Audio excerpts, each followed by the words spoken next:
release, it was only available, I think, for about a month, if I remember correctly. I remember ordering a couple of them through a friend in Japan. It was only available for a month. You had to special order it. And yeah, just a phenomenal 10 out of 10 release. This release basically raised the bar on what to expect for promo cards. So there you go. Now, speaking of players promos, we have a decent amount of them to go through. This one is my favorite, which is no surprise for a lot of people. This is the Players Club Mew EX promo. It's Japanese exclusive. Similar to the Master Scroll, where you had to earn certain points. This one you had to earn 7,000 to receive this card.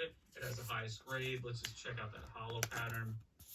It gives me Pokemon Snap vibes. I always think it looks like the Mew from Pokemon Snap. And then there's the back of the card.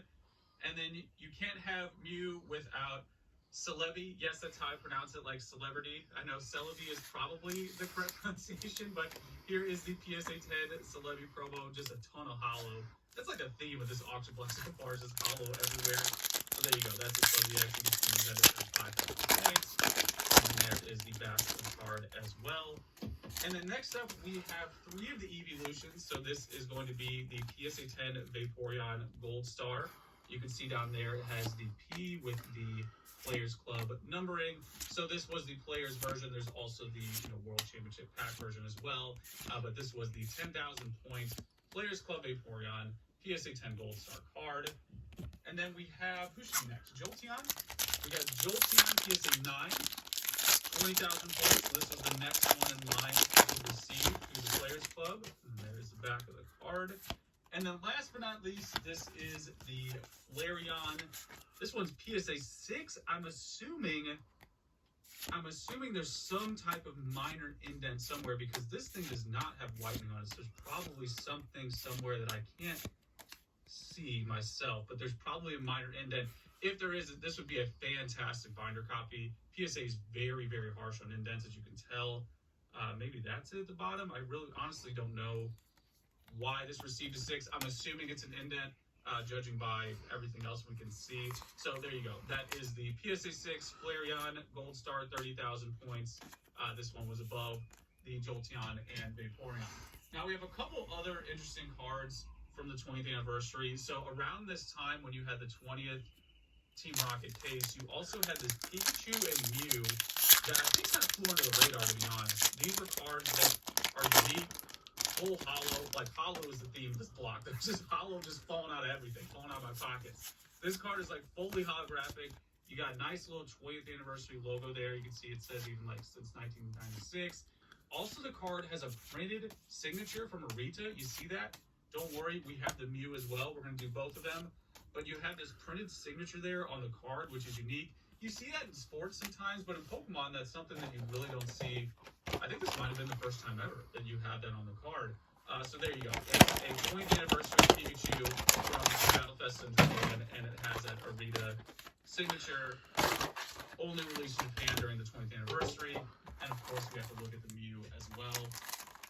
So here is the Mew.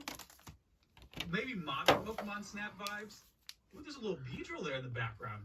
Never noticed that. There you go. I love when they do that, when they put Pokemon in the background. But same thing, 20th anniversary, same logo, and then you have Arita's signature there as well on the card. Actually, big brain move. It'd be cool if someone got Arita to sign one of these. Like with that signature and that'd be cool.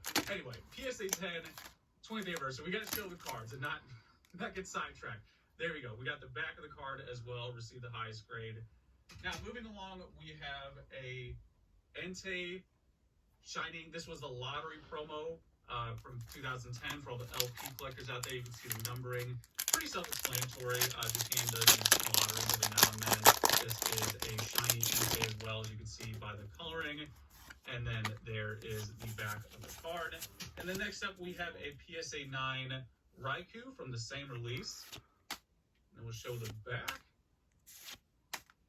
And then last but not least, we have the Suicune. Always felt like the dogs were a little subtle. They could have done a little more in the Shinings. I like when it's like completely opposite, like make like Suicune like red or something, which we'll see in a little bit. There's going to be a Shining here who's completely opposite. And this one was PSA 7. Now, moving along, we have a Cresselia. This was the Gold Rank gift card. Also another LP promo for all the LP collectors out there. This is PSA 10 as well with a low. This is a throwback. This was probably graded right during its release. Like, look at that PSA case. This is a throwback case. Actually in really good condition, too, for how old it is. Next up, we have the Pokemon that did turn red in its Shining evolution, or Shining form. We have the Gyarados Gold Star First Edition Japanese PSA 9. This is such a nice design. Gyarados is definitely one of the S-tier Shinings out there. Also, First Edition, you can see the stamp there on the bottom. And then we will show you the back as well. And then next up, you can't have Shining Gyarados without Shining Magikarp. This is the original Shining Magikarp and like the OG Shiny for me. This is like the first Shiny Pokemon that I ever saw in the channel like that. We have the Gold Magikarp, PSA 9 from Japanese Neo Revelation. Actually, Japanese Shining cards, this might be a secret to a lot of new collectors. Not a secret for a lot of veterans. Really tough to grade, especially Neo Destiny. I think they're harder to pull, lower pull rates, tough to grade. The secret's out. There you go. PSA 9, Shining Magikarp. And then we have a unique card that I love. This is a Psyduck from 2016. A lot of 20th anniversary in this block. This was around that time. Comment down below. What was your first shiny Pokemon you ever seen? Holographic pattern. You don't see that often. Card.